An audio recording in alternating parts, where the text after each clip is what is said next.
The Japanese invasion of the Philippines was conducted on schedule. The first landing was made on December 8th. Ang kasaysayan ay parang isang libro na may napakaraming pahina. May ibang kabisado na ito, ngunit hindi naman binibigyan ng pagpapahalaga. Samantalang ang iba'y pilit pa rin itong binabasa at inuunawa.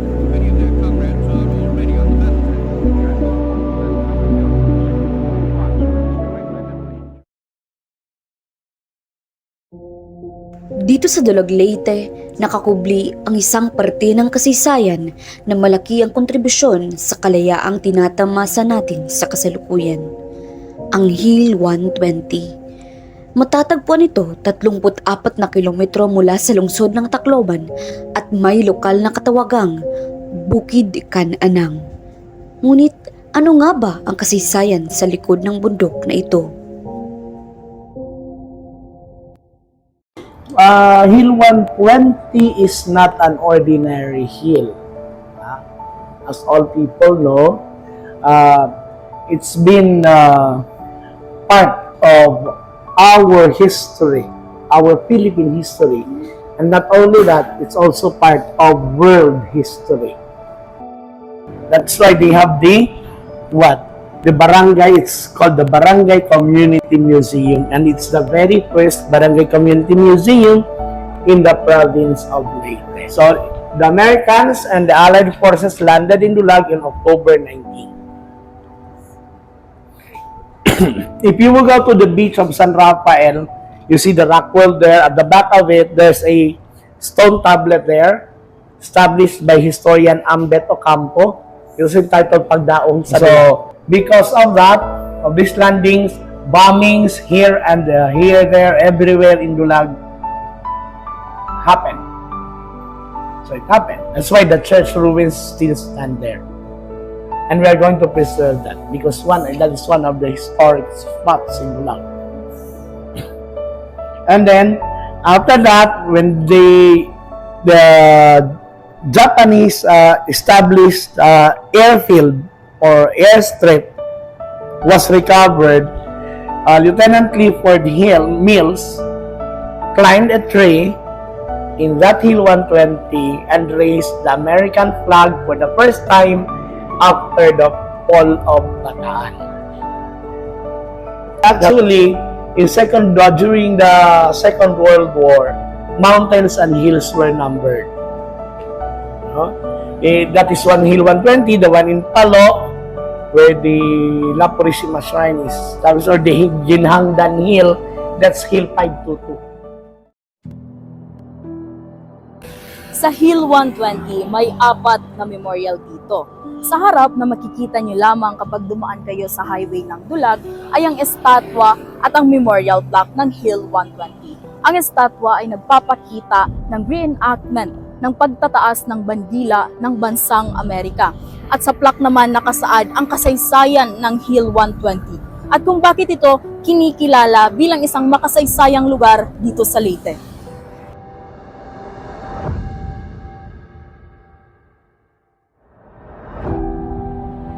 Kung pupunta ka sa kanang bahagi ng Burol ay makikita mo ang isang memorial. Ito ay isang paraan ng pagbibigay pugay para sa mga Amerikanong sundalo na nasawi noong digmaan. At banda dito naman ay ang Japanese shrine na siya ring nagbibigay pugay para sa mga Hapong nasawi sa digmaan. Banda doon naman ay ang entablado at ang hagdan papunta sa tuktok ng Hill 120. Noon ay eksaktong 120 hakbang ang hagdanan na ito papunta sa tuktok. Ngunit dahil ito ay nasira at ipinagawang muli, ito ay lalagpas na sa 120 hakbang. Pagdating dito sa itaas ay makikita ninyo ang isang higanteng helmet na itinayo ng 96th Infantry Division. Bahagi sila ng isang grupo na tinatawag na Dead Eyes. Ang Dead Eyes ay grupo ng mga sundalong sniper na pumapasok sa isang lugar at sinisiyasat ang mataas na bahagi upang mahanap ang teritoryo o kalaban na aatakihin. Ang helmet ng Dead Eyes dito ang pinakamalaking estruktura ng Dead Eyes sa buong mundo. Meron silang asosasyon na bumibiyahe upang magtayo ng mga memorial sa mga lugar na kanilang napuntahan. Dito sa Hill 120 matatagpuan ang pinakamalaki nilang estruktura.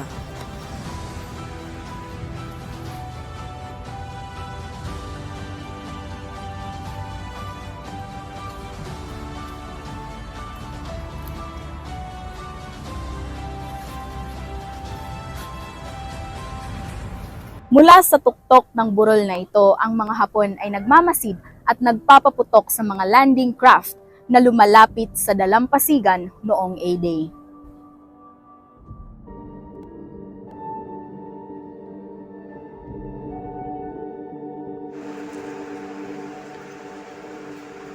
Ngunit bago pa man ang tagumpay na ito, ating himayin ang kasaysayan ng bayan ng Dulag upang ating mas maunawaan ang mga kaganapan na siyang nakakabit sa makasaysayang Hill 120.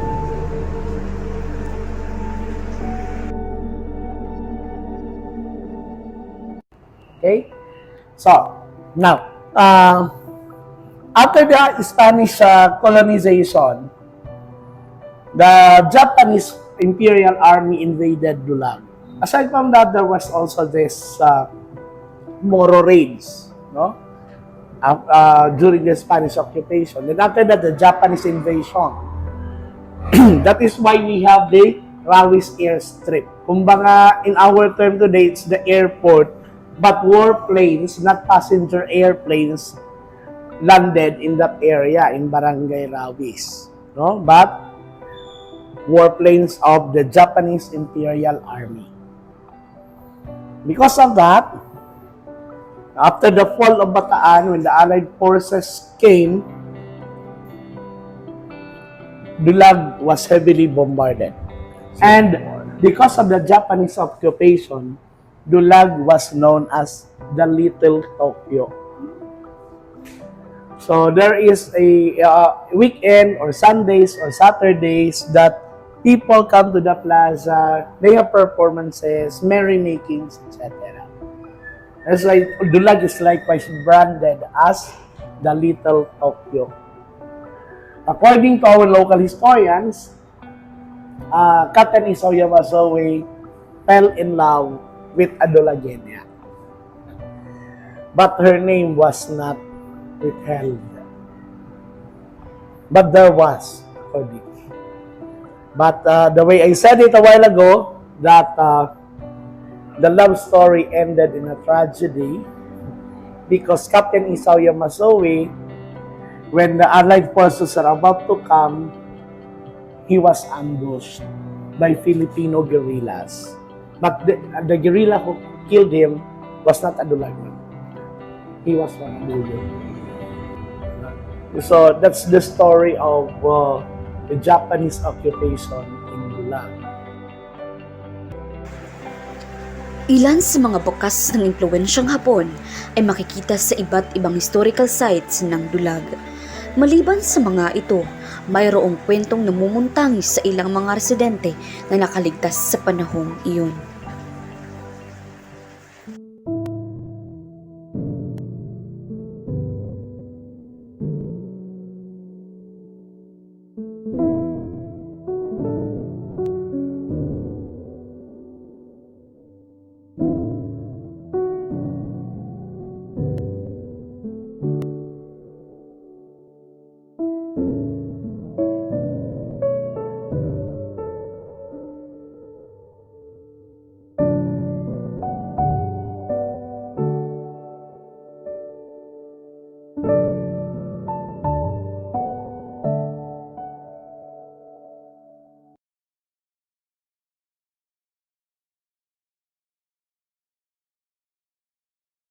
Historical marker that brings us all together in love and understanding.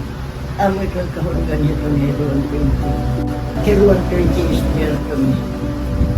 Yan, Hill 120 was so called in the historical books, World War II books.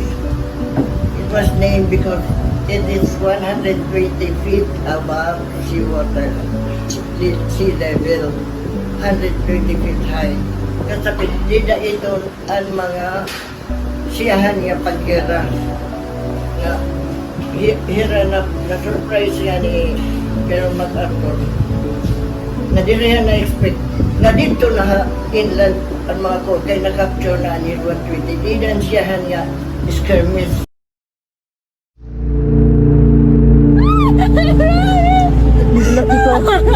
Kaya mo ni, natirigam na.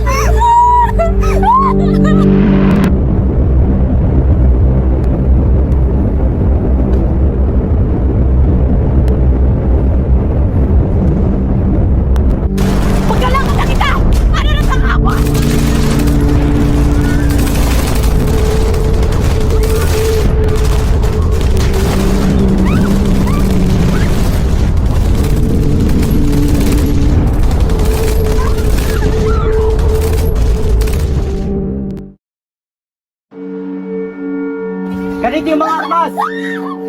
Ayaw!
Ansiyahan nga, atol, kay amo manini nga 90s pa television, nahauna dayon pagkuhan, kinagto dayon nila, kay binrakra ka naman, nagkuhan naman, naglaga naman kayo, nagpatay naman ng mga hapon.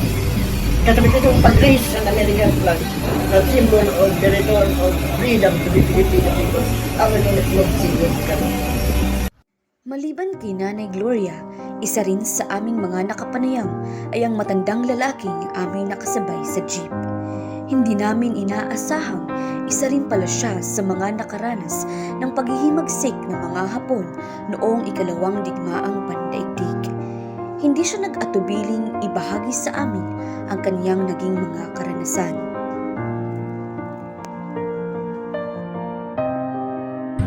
May nakatay experience nga nakahibalag ka mga soldier, mga sundalo.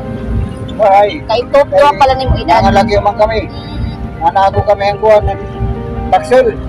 Ano tay? Eh, Taksel, nagbubuho. Ah, Nanago kami kanapon. Nasablihog ka po. Pagutang ka po. yun, ano. Ika rin po. Kira. Nakatapot na pagkabot na. Kasabot Amerikano, madinin na po. Dalaga yan ng Amerikano, pegang Amerika. Darat ang kinikira. Binibombahan na po ang ubos. Hindi maglitan ng 40 Amerikano. Oo. Bomba. Nakita ko yung mga libro. Yan. Lady. Quantitative by American. Ito ang nga, the flag racing event at Hill 120. Raced by nakalimutan ako. Ginala na nag-race. What's even more significant than the highly publicized flag racing event in Iwo Jima, because there, at Hill 120, racing high and proud is tangible proof of America's promise of freedom to the Filipino people. Si First Lieutenant Clifford W. Mills, ang sundalong nagtaas ng bandera ng bansang Amerika. 42 minuto lamang pagkatapos dumaong ang First Assault Troops. Ito'y bilang pagsasakatuparan sa pangakong pagbabalik ng General Douglas MacArthur sa Pilipinas.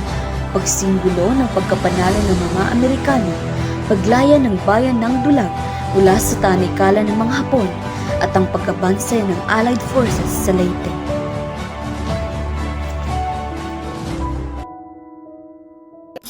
Amo tundang patay din ang panahon natin kay basta ka ang bata nga dumalagan suspected as a spy, pinapusil. Ayaw pagdalagan kay para dili ka pusilong. Kaya kung dumalagan ka na siya at nahalip ito kay spray ito, pinapusil ang ito nabakuran ang Ngunit sa kabila ng napakalaking ginampanan ng burol na ito, tila ba'y hindi ito binibigyan ng pagpapahalaga ng iilan. Actually, when it comes to promoting the site, we have no tour guide that would accommodate the daily tours at the Hill 120. So, yun lang ang amin,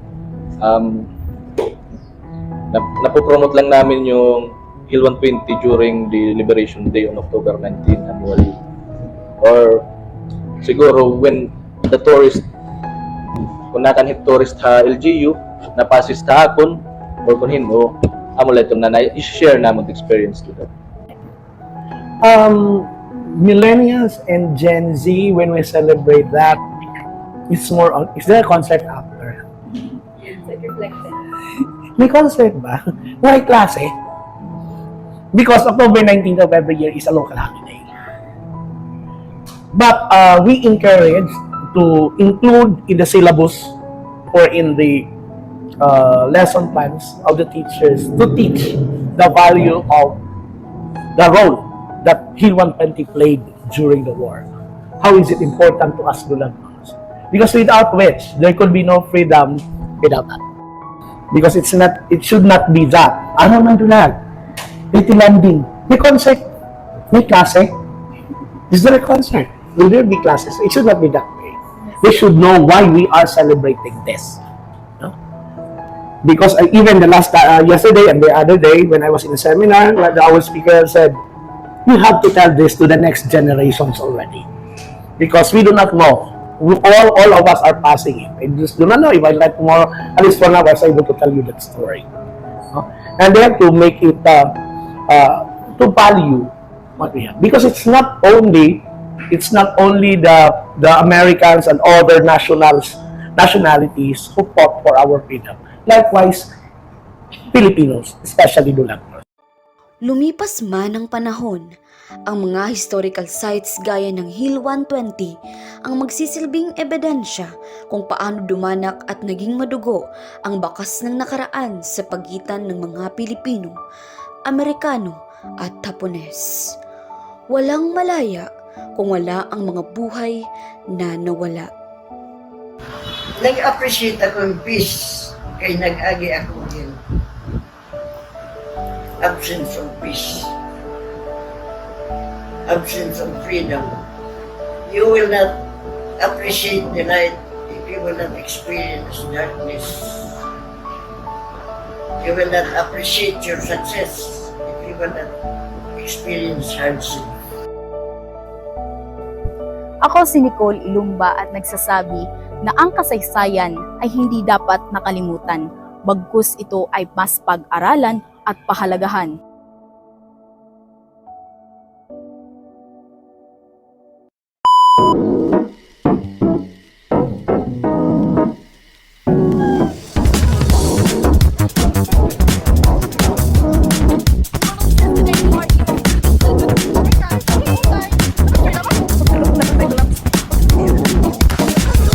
Smashing mics in karaoke bars. You're running late with all your makeup on.